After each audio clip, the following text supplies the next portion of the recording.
Bienvenue dans cette vidéo de formation Buildwise. Je m'appelle Charlotte Crispin et je travaille dans le laboratoire acoustique de Buildwise. Dans cette présentation, je montre le plan d'action global que vous pouvez suivre pour améliorer l'isolation acoustique entre maisons mitoyennes.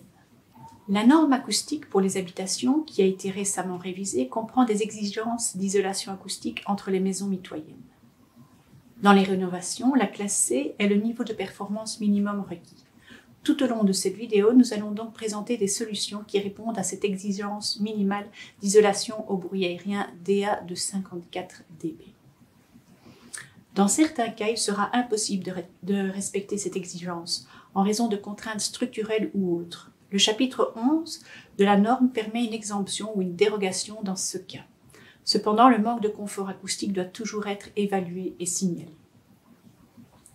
Si vous souhaitez améliorer l'isolation acoustique entre deux habitations, vous devez prendre en compte tous les chemins de transmission du bruit. Tout d'abord, il y a le chemin direct à travers la paroi de séparation, qui est généralement le chemin de transmission dominant.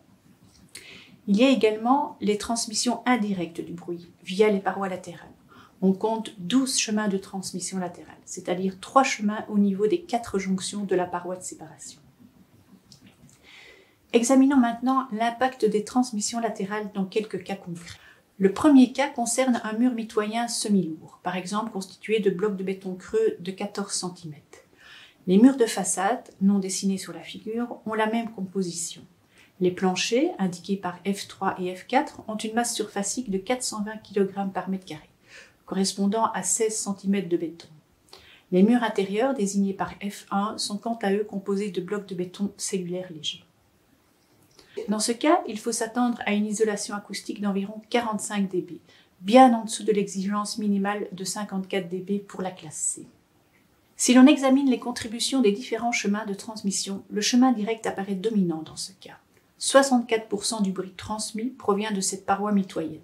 Cependant, le bruit rayonné par le mur intérieur léger et le mur de façade ne peut être négligé, puisque ces parois, à elles deux, contribuent à 30% de la transmission du bruit. Si on applique un doublage d'une performance acoustique de 15 dB sur la paroi de séparation, l'isolation acoustique entre les locaux n'augmentera malheureusement pas de 15 dB à cause des transmissions latérales. Dans ce cas, l'isolation acoustique n'augmentera que d'environ 4 dB pour atteindre 49 dB. Un traitement supplémentaire est nécessaire pour atteindre l'exigence de 54 dB. Après le traitement de la paroi mitoyenne, le problème se situe maintenant au niveau des murs latéraux. Le mur intérieur F1 et le mur de façade F2, qui contribuent à eux deux à près de 75% du bruit transmis entre les locaux.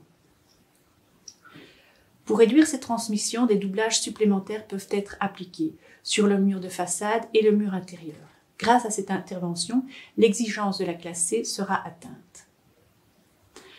L'application d'un doublage implique une perte d'espace. Une solution alternative qui évite ce problème consiste à désolidariser structurellement les murs latéraux, c'est-à-dire qu'on fait une saignée qui désolidarise complètement la paroi légère de la paroi mitoyenne.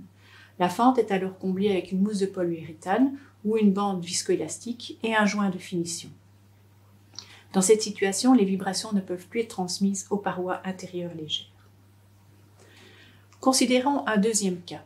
La situation est identique au premier cas, mais la paroi de séparation est maintenant constituée d'un mur massif plus lourd. Par conséquent, l'isolation acoustique de la paroi est plus élevée. Malgré cette paroi de séparation plus lourde, l'exigence de la classe C n'est pas atteinte à cause des transmissions latérales. En effet, en général, plus l'isolation acoustique de la paroi de séparation est bonne, plus la contribution des transmissions latérales sera élevée. Grâce à la paroi plus lourde, un seul doublage suffira pour atteindre l'exigence de performance de la classe C de 54 dB. Les planchers en bois sont également courants dans les vieilles maisons mitoyennes. Si les poutres ne se prolongent pas entre les maisons, les transmissions latérales du bruit à travers les planchers en bois sont négligeables. Un seul doublage suffit donc à satisfaire l'exigence minimale de performance de 54 dB, à condition que la paroi soit suffisamment lourde. Dans les maisons mitoyennes plus récentes, le mur de séparation consiste généralement en un double mur. S'il est correctement réalisé, un mur creux sans ancrage permet d'atteindre des niveaux d'isolation acoustique très élevés et les transmissions latérales seront inexistantes. En cas d'erreur d'exécution qui crée des ponts de contact durs entre les parois du double mur, par exemple des ponts de mortier, Le mur se comporte alors comme un simple mur et l'isolation acoustique peut baisser de plus de 10 dB.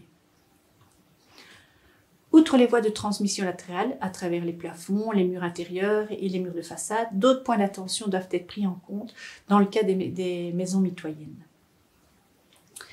Des mesures spécifiques doivent être prises en compte pour les chambres situées sous la toiture, car il existe un chemin de transmission du bruit entre les chevrons qui peut considérablement réduire l'isolation acoustique. Pour diminuer ce chemin de transmission, il faut donc combler l'espace entre les chevrons d'un matériau absorbant poreux, comme de la laine minérale, et appliquer une finition intérieure constituée d'au moins une plaque de plâtre. Il est important de noter que les plaques de plâtre ne sont pas vissées directement dans les poutres, mais qu'elles sont découplées de la structure porteuse par des profilés métalliques suspendus ou des profilés ressorts. Même dans les murs creux sans ancrage qui ont été correctement construits, le chemin de transmission du bruit par le plafond sera souvent le maillon le plus faible. Dans ce cas, la pose d'un doublage sur le mur mitoyen ne sert pas à grand-chose. Et la première chose à faire est de s'attaquer au chemin de transmission latéral qui passe par la toiture. Dans le cas de murs creux sans ancrage, l'isolation acoustique au niveau du rez-de-chaussée peut être réduite par la transmission du bruit latéral à travers une fondation commune. La contribution dépendra des détails de ce nœud de construction. Dans le cas présenté ici, sans mesure spécifique au niveau de la fondation et sans sous-sol ou vide sanitaire, la mise en place d'une chape flottante et d'un doublage sera nécessaire. Jusqu'à présent, je me suis concentrée sur le traitement des bruits aériens comme la parole, la télévision, mais les bruits d'impact des voisins peuvent être aussi dérangeants. Les sources de bruits d'impact, comme les bruits de pas, les chutes d'objets, où les conduites d'eau injectent beaucoup d'énergie directement dans la structure et sont donc plus audibles pour les voisins et peuvent se propager plus loin. Comme première règle, il faut, dans la mesure du possible, éviter de fixer au mur mitoyen tout dispositif qui engendre des vibrations, comme des escaliers ou des tuyaux de plomberie. Si cela n'est pas possible, le traitement le plus efficace du bruit d'impact se fera toujours du côté de la source. Par exemple en utilisant des fixations de découplage des vibrations ou en installant un tapis pour amortir les bruits d'impact. Lorsque vous ne pouvez intervenir que du côté de la réception, il faudra installer des doublages. Comme pour les solutions présentées pour les bruits aériens, vous travaillerez souvent par étapes jusqu'à ce que le niveau de confort souhaité soit atteint, en installant d'abord un doublage sur le mur mitoyen, puis sur les murs latéraux plus légers. Pour le bruit de contact intense qui peuvent se propager loin dans le bâtiment, vous devrez utiliser une solution de type boîte dans la boîte, où tous les murs, le plafond et le sol de la pièce sont protégés par un doublage. Ce tableau résume les mesures à prendre pour satisfaire aux exigences d'isolation au bruit aérien de la classe C. Nous supposons ici que vous ne pouvez intervenir que dans votre logement. Plus il y a d'éléments légers, plus il faut de doublage et plus la solution penchera vers le concept de la boîte dans la boîte. En pratique, bien sûr, vous pouvez suivre une procédure étape par étape et il n'est pas nécessaire d'installer tous les doublages en même temps. De cette façon, vous pouvez vérifier après chaque étape si la protection acoustique souhaitée a été atteinte. Si vous optez pour la classe supérieure B, vous devrez bien sûr installer des doublages supplémentaires, représentés ici en rouge.